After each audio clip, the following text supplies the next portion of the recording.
All right.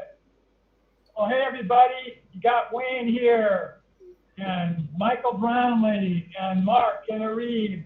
And I am driving back from an amazing morning out in the eastern plains of Colorado. I'm just driving by a brand new hip greenhouse facility. I've stopped and visited with these people before. I'm going to pull over here, and we're going to do this webinar with Michael today. We're excited because we've also got him on Monday.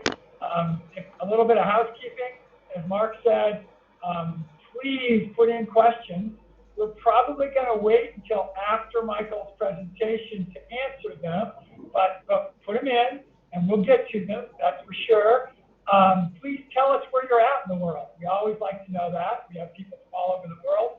And let's see, if you have any issues in terms of the sound quality, video, I'm going to be on a telephone, so I'm not going to be have my webcam up, but Michael's got his up, and he's going to do the presentation here in just a few minutes. So, Mark, you just interrupt anytime if you see that we're having any problems. Why don't you say hi, Mark, and Areeb, why don't you say hi, and Michael, and why don't you just start out with just a couple minutes telling everybody about yourself. So, hey, everyone, this is Areeb. And hello, this is Mark. Hi, it's Michael Brownlee here, and the last time I was with you, Wayne, I had just published a book called The Local Food Revolution, and was launching what we called the Local Food Academy, which is an online course for people who are really called to build, highly localized regional food systems in the area where they live. And we were also putting together then, I think when we first met, a local food summit online, which was a massive 10-day event featuring more than 90 leaders in the local food movement. So that's sort of where we connected, and what we talked a lot about last time. Yeah. Awesome. I'm going to start out with sort of a question that's related to the world we live in right now. How has the COVID situation affected what you do first, and second, just sort of the local food movement in general, with us coming into a growing season, really, as all of this happens? Yeah. Well, it's been, like for everybody, it's been a difficult adjustment for the farmers, certainly because there was just great uncertainty as the growing season began. And their primary market, one of their primary markets, restaurants, were suddenly closing. So they lost a lot of their customers, and many of the food buyers, even institutional food buyers, stopped buying food from our local farmers. So it was they had to scramble to figure out what to do, and mostly, it seems that what they have done is that they have shifted to be able to sell what they grow directly to people rather than through third parties. But there wasn't a distribution system in place for that, so they've been kind of cobbling that together. So they've been adapting, they've been adjusting. Of course, the restaurants have been hit really, really hard, especially those who source locally. And we're just seeing a few of them start to open partially just this weekend, as a matter of fact. And but the biggest thing is, I think that it's brought to a lot of people's attention how much we depend on our food supply, and how much of our food supply is coming from this global industrial food system, which is very precarious these days. So it's brought a lot of attention back to local food, which is a good thing. Now we need to get busy and learn how to localize our food supply on a system-wide level. I'm glad that you sort of finished that. We're losing you you. don't come to some, really, now, You're okay now. the same spot as I was, I pulled over and I had the same problem this morning. Anyway,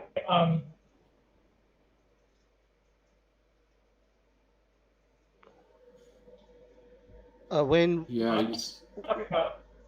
yeah, we didn't hear hear anything from you for a few seconds. Mark, Hello. audio problems, and ask Michael some questions we talked about earlier. Oh, okay.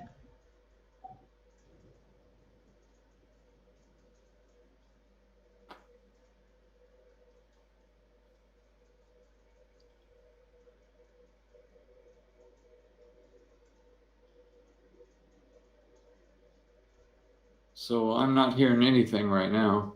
Yeah, I think we're having some difficulty with the audio. Okay. Um, so let's see if Wayne comes back. Uh,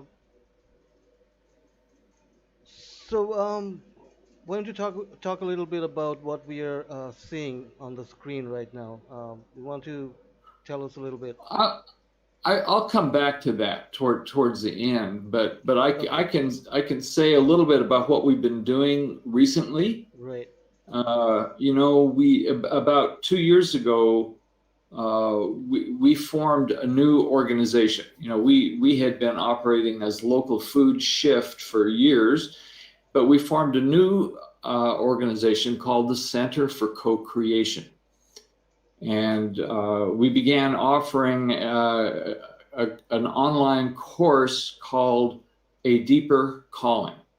And we sort of think of this course as the antidote to climate grief and extinction anxiety. It opens up a once in a lifetime opportunity to be part of something unprecedented in human evolution. And that's human evolution is what I'm going to be talking about today. But the course, A Deeper Calling, is designed for people who feel called these days to serve on the front lines of an evolutionary course correction, which is now underway, and I'm going to be talking about that, and to help lead the radical expansion of what we call the deep revolution. And last year, I published a new book privately, just bypassing Amazon and everybody else, a book called Navigating the Anthropocene, From Planetary Emergency to Evolutionary Emergence. And that book is now sort of required reading in our online courses, including our Local Food Academy. And just last week we had an online event, which was the virtual launch celebration of a new part of what we're doing called the monastery.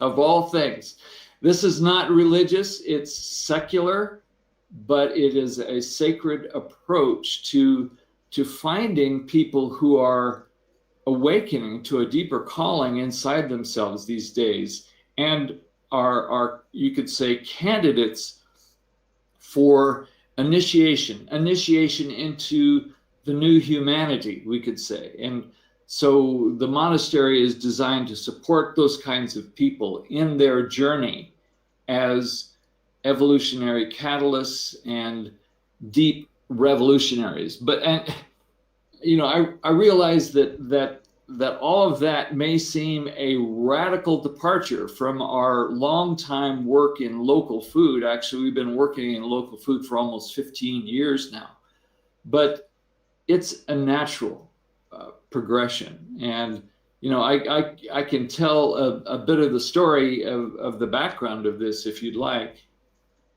Yeah, sure. Yes, please. Yep, you can do that. Yeah. So, in 2005, just almost exactly 15 years ago, we were given what seemed like an impossible impossible assignment by a spiritual teacher here in Boulder, which set us, my partner, Lynette Marie Hanthorne, and I, set us on a completely unexpected journey. And what he said to us was something like this. He said, considering the storm of converging global crises that's coming, find a way for the region around Boulder, Colorado to become resilient and self-reliant and be able to restore its capacity to meet the essential needs of its people locally. And, he made it pretty clear he wasn't going to help us with this project, but that we'd have to find the way ourselves. We were really on our own. And of course, we felt completely unqualified and unprepared, but we knew that we had no choice but to accept this challenge, even though we had really no idea how to meet it. And to add to the pressure of this, we soon realized that the coming storm, which is this age of crisis and extinction that we're moving into now, called the Anthropocene, that would soon make it necessary for communities everywhere to quickly develop resilience and self-reliance, or their people would just have no way of making it through. So we set about learning how to discover how to do this. And in that process, we wound up becoming pioneers in the relocalization network, which was started by Post Carbon Institute, actually back in 2003. And later, we helped to bring the International Transition Towns movement into North America. I went over to England to see what was going on and decided to help bring it over here. And we also learned from people like Helena Norberg Hodge, who's the founder of Local Futures, just a tremendous international organization devoted to all this. And in fact, she's hosting the first World Localization Day on June 21st. So, I won't talk about what we were actually able to accomplish, since 2005, but we learned a lot, but we decided to focus on localizing the food supply. So I mentioned that I published a book in 2016 called The Local Food Revolution: How Humanity Will Feed Itself in Uncertain Times. And I published another book last year called Reclaiming the Future: How to Lead the Local Food Revolution in Your Community. And I mentioned already that we started the Local Food Academy for this as well. But after a while in working in all of this, we realized that we're actually part of a much larger and increasingly urgent project. And that is to prepare the way for the next stage of the evolution of life on this planet, in which evolution actually becomes conscious. We discovered that it was possible that this planetary emergency that we're falling into now so rapidly is also the doorway to the emergence of something completely new and unexpected, which is the next stage in human evolution. And eventually we learned that this was not only possible, but absolutely necessary. In other words, an evolutionary imperative. So over the last really 30 years or so, drawing upon some of the most brilliant and creative minds in recent history, we have been able to learn the patterns by which evolution unfolds. And we learned how people that we call emerging evolutionary catalysts could consciously align with those patterns and embody them in themselves, in their life and work, and apply them in their own arenas of calling. So essentially we were discovering how we as individuals and eventually humanity as a whole can intentionally become agents of evolution. And we've also been learning how humanity has actually been resisting the force of evolution for the last 10,000 years or so, ever since our ancestors invented this disastrous form of agriculture based on displacing nature and concentrating wealth and power through exploitation of resources. Well,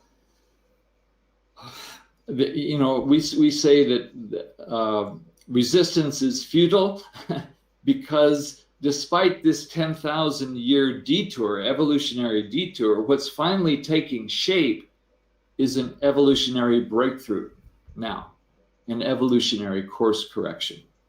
And I have to say that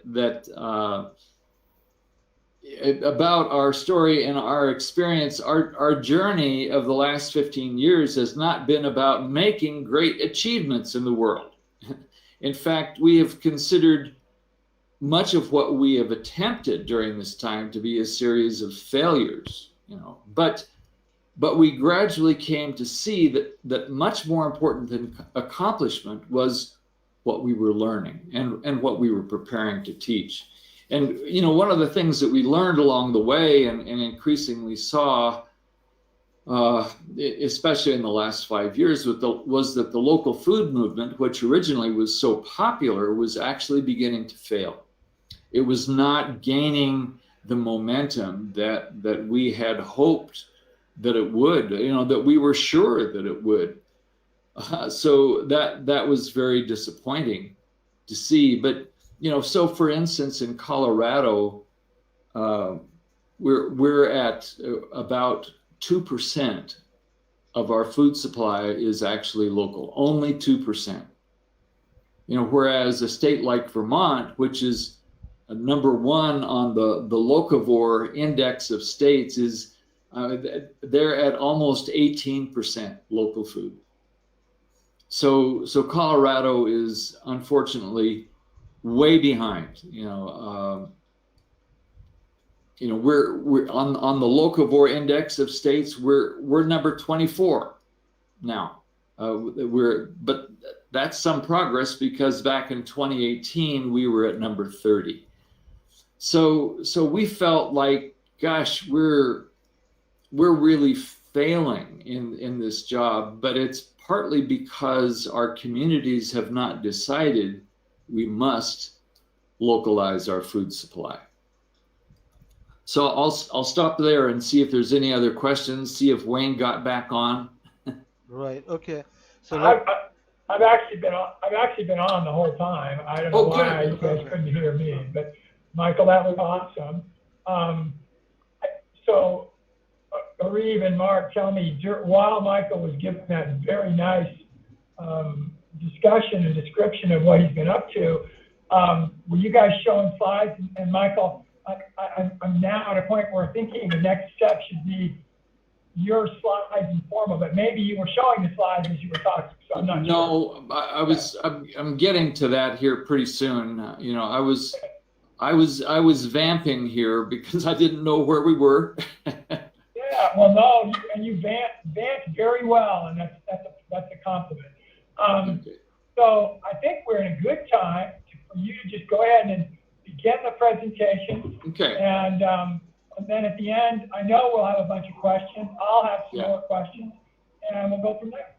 Okay, great. So, yeah, Arif, I'll cue you when we're ready for the slides here, but there's some introduction here.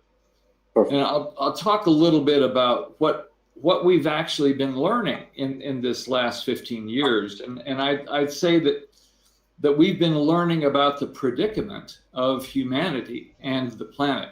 So here's the situation that we understand now. And, it's kind of what no one really wants to hear and what almost no one is willing to say these days. And I want to say that I'm speaking directly here to to entrepreneurs and activists and catalysts who are already on the leading edge of some of the most promising developments on the planet. And from my perspective, that's who seems to be showing up here in the Economic Action Team community. So I feel very at home among these people. So it's now clear that the Earth is plunging into an extinction level event. An extinction level event that's just unprecedented in the last 65 million years. And meanwhile, the rapid decline of human civilization is now heading towards global collapse and possibly even the extinction of humanity within the next few decades. So these are kind of the fundamental dynamics that we're all beginning to wake up to these days. We're learning that this is the nature of the greatest crisis in the history of the Earth and of the human species. And it seems that many of us, even the very best informed among us, have been doing our best to avoid facing this collective predicament and coming to terms with it. It's not that we're afraid for ourselves, although those of us with families are certainly deeply concerned for their future and their descendants, if there are to be any. You know, we're not paralyzed by fear, for we've learned how to face fear some time ago. No, I think we've kind of avoided facing our predicament head on because we sensed that something deeper might be asked of us, perhaps to accept a far greater role and responsibility than we've allowed ourselves to consider before. So here's what we're seeing now. We're in a position very similar to the founders and the leaders of the 13 American colonies in 1776. You know, we've accomplished a lot in this new world, especially since World War II, but we find, just as the founders of this nation did, that everything that we fought for and built is now threatened by forces that are so powerful and so oppressive and so dangerous that we must come together and quickly decide what must be done before everything is lost. And you know, when I think about it, no one among the leaders of those 13 colonies who traveled to Philadelphia in the summer of 1776 wanted to be responsible for starting a revolution, much less a war. But as they considered their predicament and what was at stake, they eventually realized they had no choice but on behalf of the people, excuse me, to together declare independence and break from the British Empire. Otherwise, the hope of freedom and sovereignty, which is what had brought them to establish the early colonies in the first place, would never be fulfilled. In other words, this was America's one chance.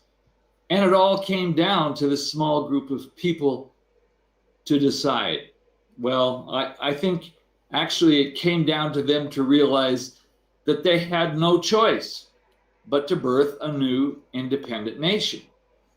And they knew that the cost would be very high, you know, but they pledged their lives and their fortunes and their sacred honor to this great undertaking, knowing that it could fail.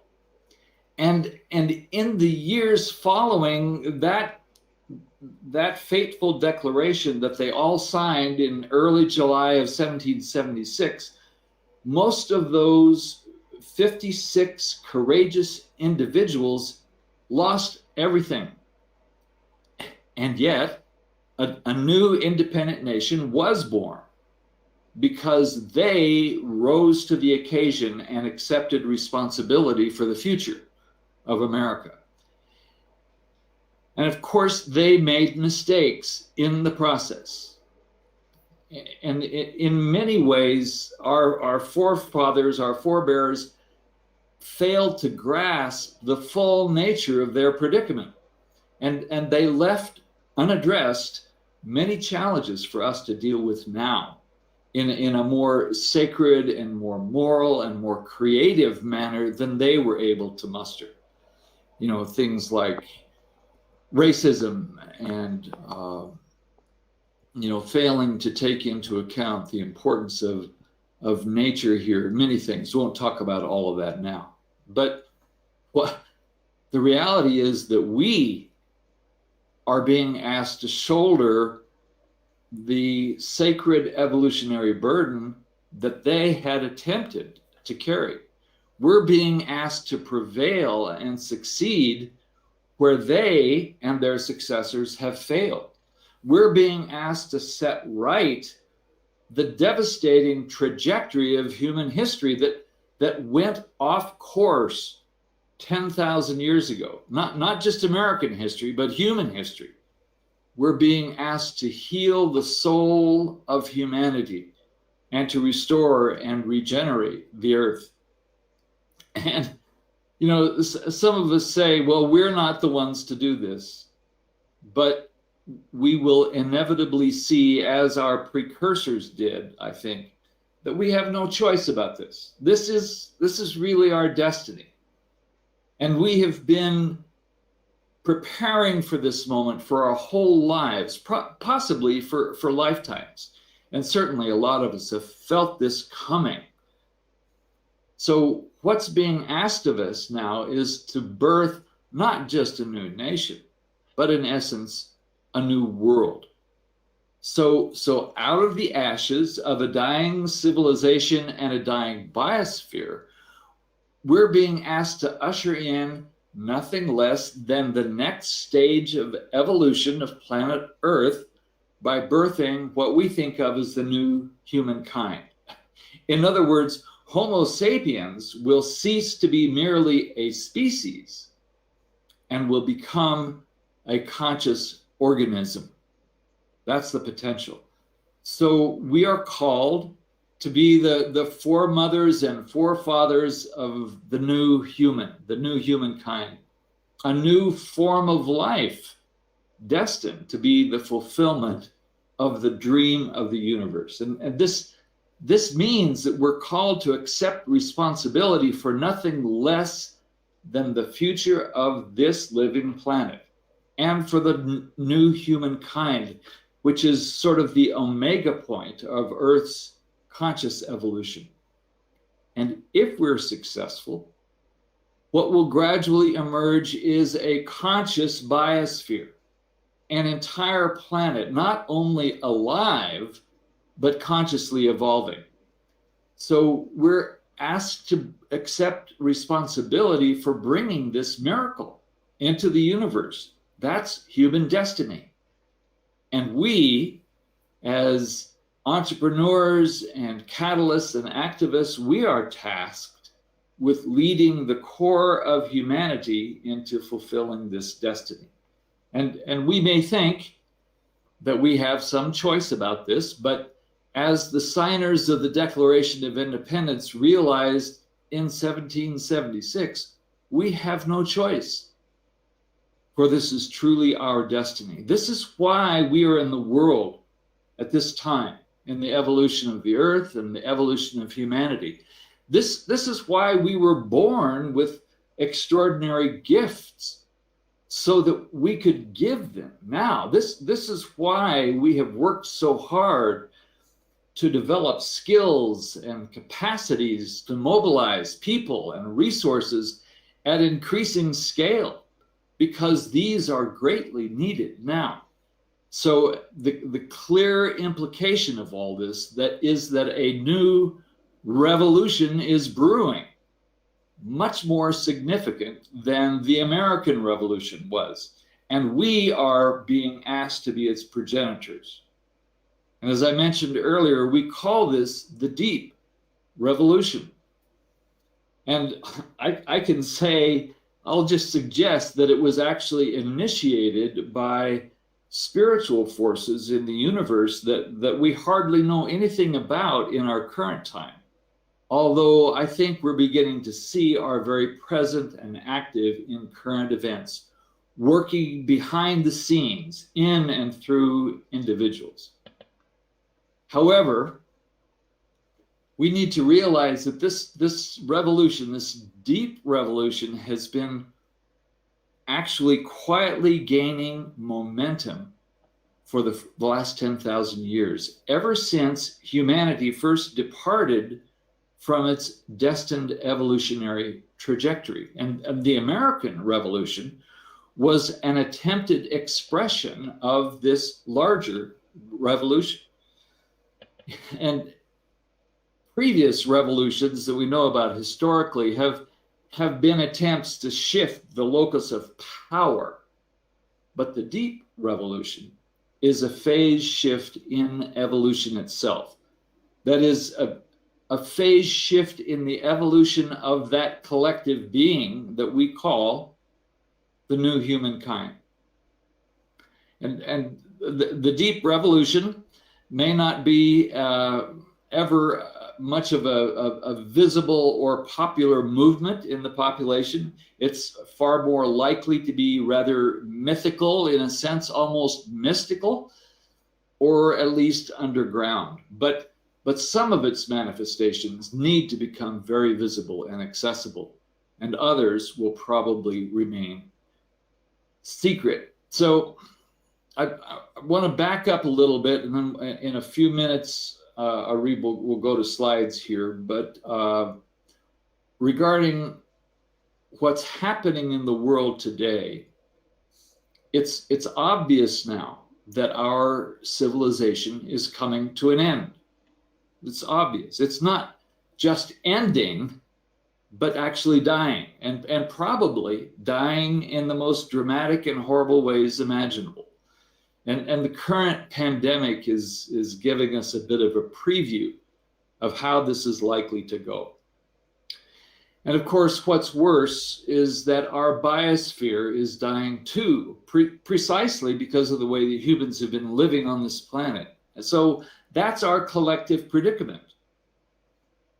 However, the predicament of those exploring the deep revolution is a little bit different, because for reasons that we can't yet completely understand, we're not all caught up in the destruction and suffering.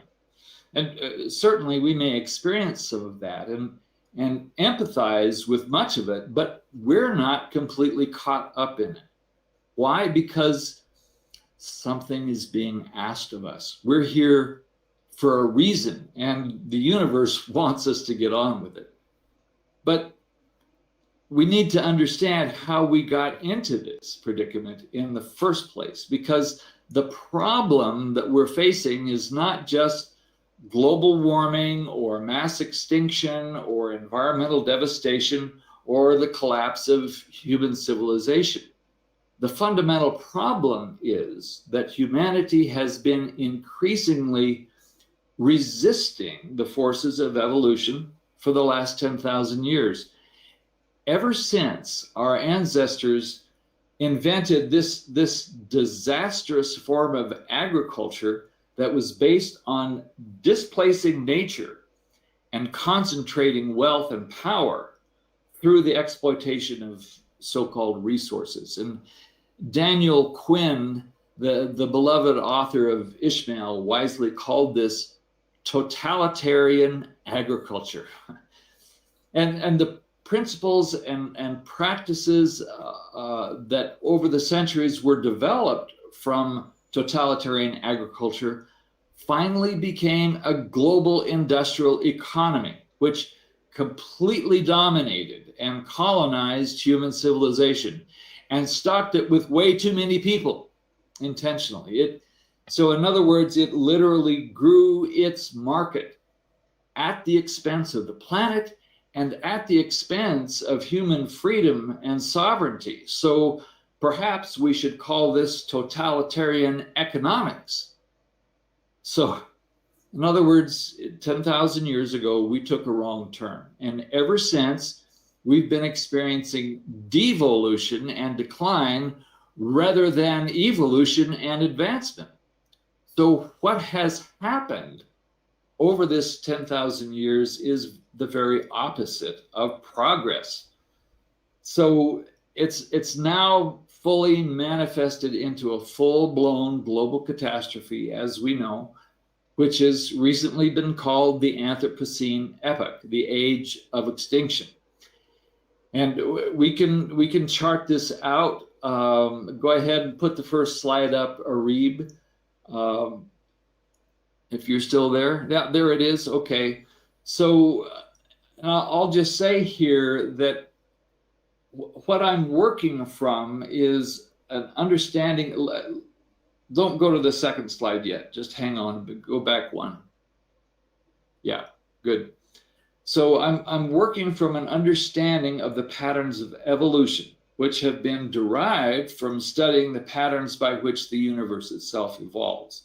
So these patterns are embedded in everything in the universe, which is why learning them is useful. It's like permaculture, especially if you're an evolutionary catalyst. So this is going to be just a very simplified snapshot of what has happened to human evolution or devolution in the last 10,000 years. So next slide, Arib. Yeah, thank you. So the detour begins with this very destructive form of totalitarian agriculture, which leads to what's been called the age of agriculture, which persists for a very long time, thousands of years, until a new way of organizing and exploiting human labor and fossil fuel energy emerges, which leads to, read next slide, leads to the Industrial Revolution beginning in the 18th century.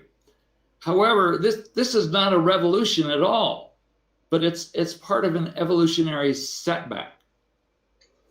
And this Industrial Revolution fuels and expands the agricultural revolution, and a global economy begins to form. Human population begins to increase radically with disastrous consequences. Next slide. Arib. Thank you. The next stage of this unfolding disaster begins, ironically, with the advent of digital technology, which began showing up near the end of World War II, inaugurating what we've come to know as the age of information. And so this technology makes it possible to greatly accelerate and expand this project of exploiting the world's resources, including its people. So human population explodes out of this, creating a vast market for the global industrial economy. And, getting to nearly 8 billion people on the planet has certainly not been a good thing, but it is a direct result of this wrong turn we made. And during this phase, which began at the end of World War II, the global industrial food system becomes the largest and most destructive industry in the world. It's comprised of an unholy alliance of big ag and big food and big pharma and big government and big banking, of course, all fueled by big oil. And altogether, this industry and the industrial economy that it's given rise to is the source of the vast majority of greenhouse gas emissions, the source of most of the conflict in the world. It's the source of population overshoot and the source of more than half of all deaths in North America, Europe, and Australia. and it's the source of most of global environmental devastation. So it's also the source of what we think of as human civilization, but it's hardly civilized. And, you know, I'm reminded here of something that came from the brilliant mind of Daniel Schmachtenberger, who, if you haven't listened to, is worth tuning into. He once said, unsustainable means self-terminating. So this entire system that has grown exponentially over the last 10,000 years, the result of this evolutionary detour for humanity is in the process of self-terminating rapidly. It's run its course. It's running out of the resources necessary to keep growing. In other words, this cannot and will not continue. It's been an evolutionary setback. However, mysteriously, it's at this point of maximum destruction, maximum entropy, we could say, that evolution breaks through.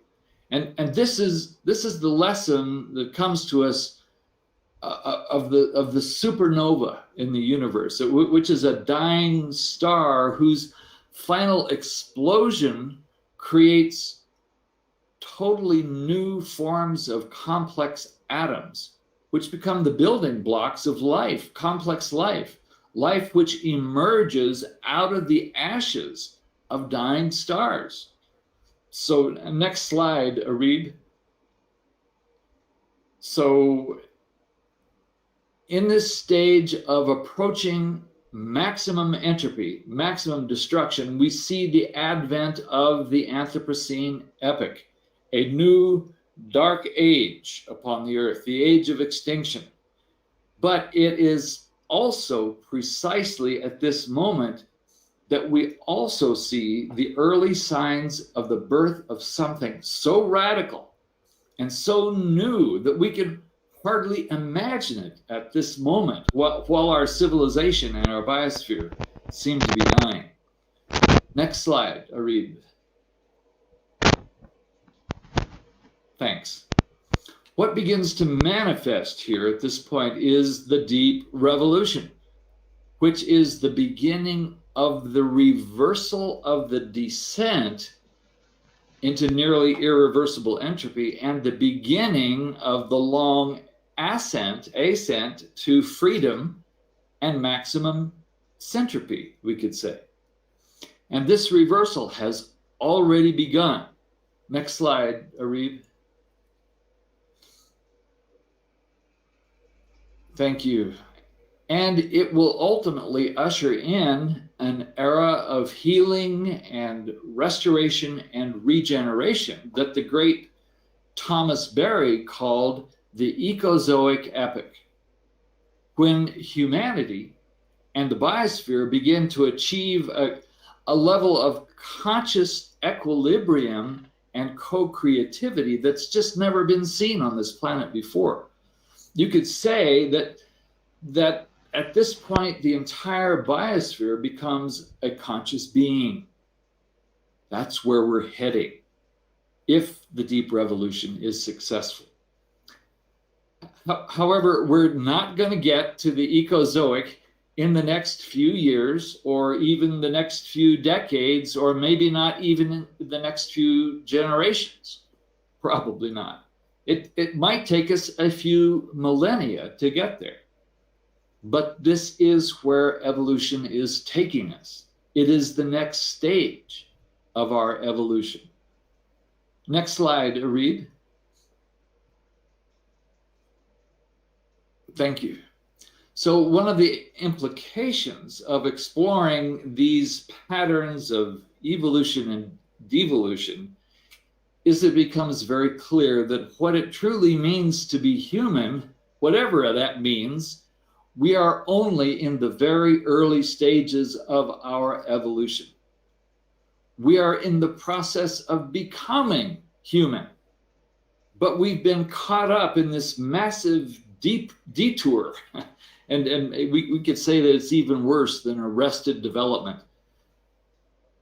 The course correction is underway, but it's still below the radar, and it's going to take a long time to get us back on the evolutionary track. And perhaps the story of our devolution is not a very pretty picture, but it's a lot better than the one that we've all been looking at, where it appeared that we were heading towards an evolutionary dead end. But that's not the underlying design. That's not our destiny. And once this perspective sinks in, it changes everything for us. And it's important to remember that the deep revolution manifests first in individuals within particular arenas of calling. Evolution turns out to begin locally. It's place-based and it's person-based. So before I leave this diagram, I just might suggest that as near as we're able to tell, the foundations for this deep revolution that's beginning to manifest now were actually laid between 2,000 and 4,000 years ago. And as I mentioned earlier, they're guided from the spiritual realm. And mysteriously, monasteries have played a crucial role in keeping this deep revolution alive. In other words, the deep revolution has been quietly gaining momentum for a long time, setting the stage for what is at last becoming possible now. But that's a story for another day. So I'll stop there, Wayne, and see if there's any questions that we can answer in our time left. Oh, that's awesome. And again, everybody remember, Michael will be with us Monday to continue this message. And so whatever questions you have today, please come back Monday and be thinking of other things that you can not solely ask questions, maybe even be revolutionaries yourself, and by offering some comments. So, Mark, you're going to need to help us with what questions are out there, and why don't we start to go with them? Okay. I'll look at the questions in a second.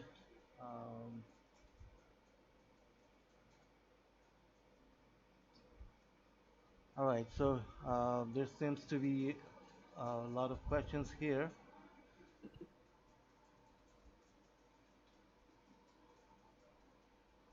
Well, I hope so, because what I've been talking about is pretty controversial. Right. So here's a question from Alicia Rose. So there is a resurgence, is that what she said, in locally Yeah. grown food and communities supported agriculture. So the question is, Yes. right. So do you want to address that question? Say what the question is. I heard up to, community supported agriculture, and then what was the rest of the question? I think the question is about the resurgence. Is there a resurgence? Yes, there is a resurgence, and it's partly driven by the pandemic crisis right now. Suddenly, people realize that they have to change their food supply. So this is a good thing. But what everybody's discovering with this newfound interest in local food and community supported agriculture is that the infrastructure for all of that doesn't exist yet. It has to be built. So this is a huge project. So in the United States, on average, our food supply is almost entirely not local.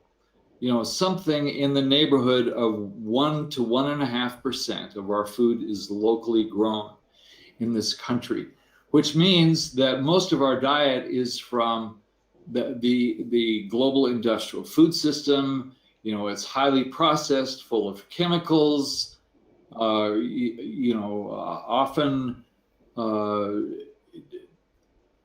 degraded by chemicals and genetic manipulation. So we have to reclaim our food supply. We need to rebuild all of that, but it's not enough for us to just grow more food in our own backyards. We have to figure out how to feed millions of people in the regions where we live.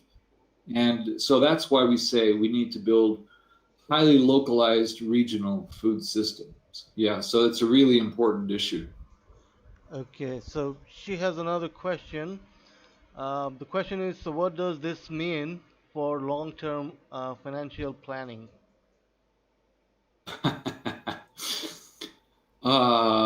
Boy.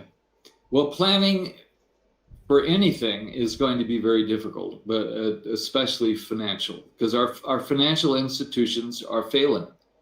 They are falling apart. I mean, this is the end of a civilization, and historically, at the end of a civilization, all major institutions, including financial institutions, collapse. And we see plenty of predictions of economic collapse these days. We don't know exactly what it's going to look like, but we do know that it's going to come. So our financial planning has to look very different. We have to learn how to become increasingly resilient and self-reliant ourselves, being able to generate our own livelihoods in the areas where we live. So it's very challenging. Awesome. Okay.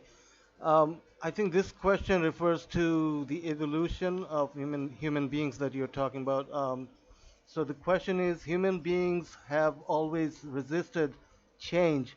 How do we get humans to change without creating a crisis?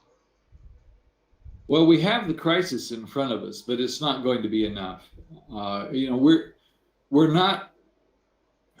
One of the things that we learned in our localization work right from the beginning is that we're not here to bring change. Change is about working within the global industrial civilization, which is now dying. So it needs to die. It's necessary for it to die so that something new can be born. So we're not trying to change anything or anyone. We're trying to give birth to something new. And once we get clear that that's why we're here, not trying to change things or people or ideas, then it shifts our ability to function in the world. Arif, you can turn the slides off. I don't need the slides anymore.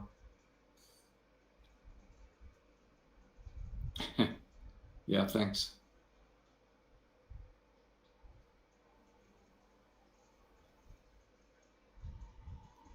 Any other questions, Mark? Yeah, a couple of. I'm sure he's got a bunch. Yeah. Go ahead. Yeah. So Alicia has a couple of follow-ups. So first she says, we always have choices. Any thoughts? And the second question is, so what are some positive solutions? So there aren't solutions to the problems that we're looking at. And trying to develop solutions will only get us caught up in the tar baby of the collapsing industrial civilization. We're looking at problems that cannot be solved. The only way forward is to bring something new to birth out of this, which is what we're talking about, the new humanity. And as far as choices are concerned, it's not true that we always have choices. We think we always have choices until we reach a certain point in our evolutionary development where we realize, from here I have no choice but to yield to what the universe is asking of me.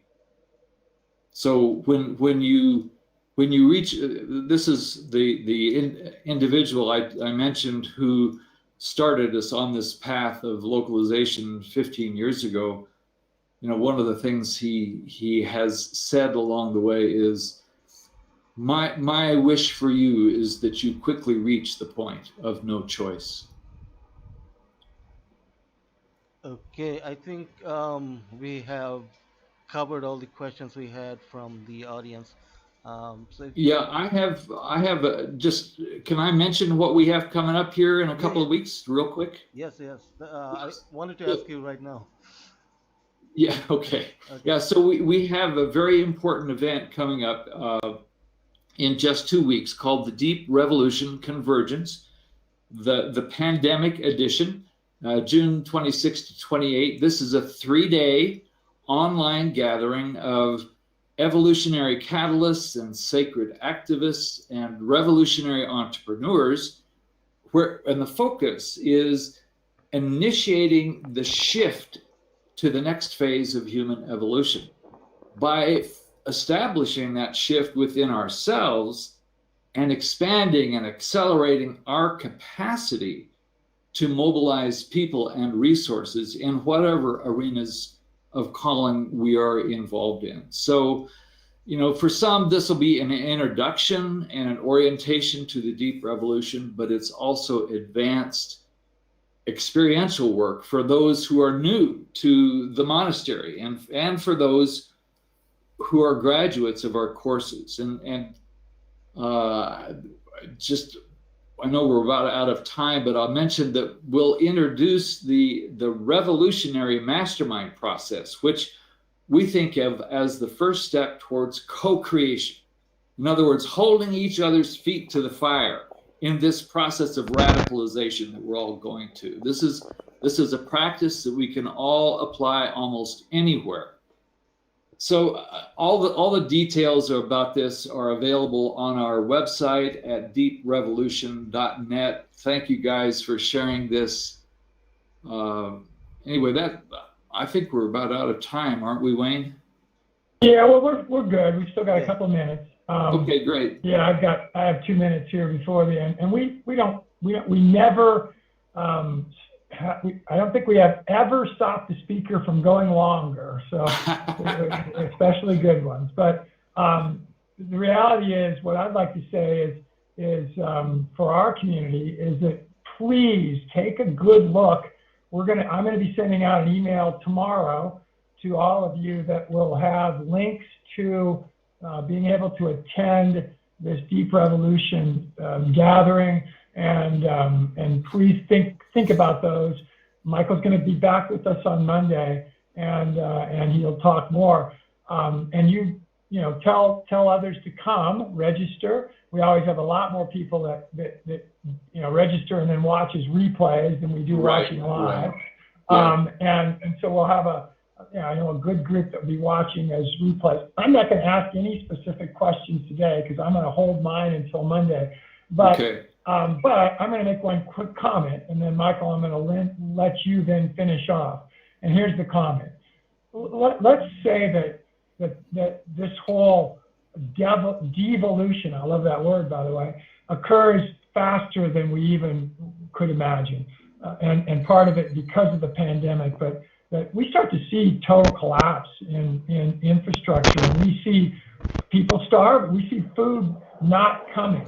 The statistics are that in every major city in the United States, we only have about 3 to 4 days of food supply that is stored in people's homes and in markets and in freezers and in lockers and in food distribution entities. 3 to 4 days, everybody. Right. So that if there would be this crisis, which, I think we all used to think the only way it would come would be through war, literally the China attacking or Russia, and it doesn't matter who, entities in a war. Now, though, I think we're seeing, as Michael said, and this is controversial, but there could be a lot of other ways in which these crises come. And here's my last comment. Get ready, everybody. Start growing your own food. You can have victory gardens.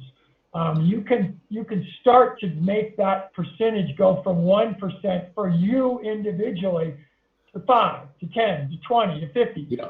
I don't eat more than 5% of my food that I eat at my home on the road that doesn't come from my farm. Yeah. Not more than 5%.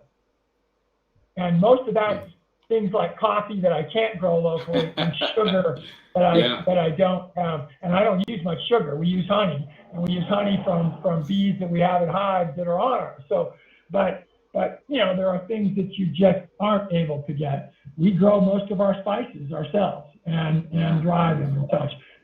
But you can do so much more. Anyway, Michael, I'm going to leave you to finish us off, and then everybody, please come back Monday. Come back with more questions and more thoughts and comments.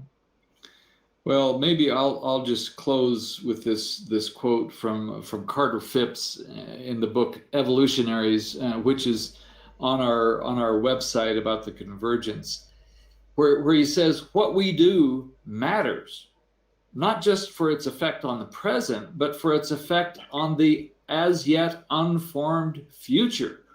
We are not just participating in an already created universe. We are also participants in the process of creation. And that knowledge, and here's the kicker, and that knowledge carries tremendous moral weight.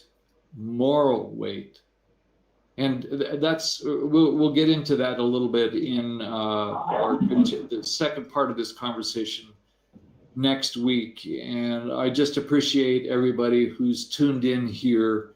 And we hope to see you at the convergence. Well, Michael, thank you so much. Even though I had a little audio problem with front end, you were captivating to me at least. And I don't want to be somebody left left behind. I want to be one of the leaders alongside you. So anyway, thank you, Mark. Thank you, Arif. Thank you, Michael. Tune in again Monday. Thank you very much. About some more. Bye-bye, everybody. Bye-bye.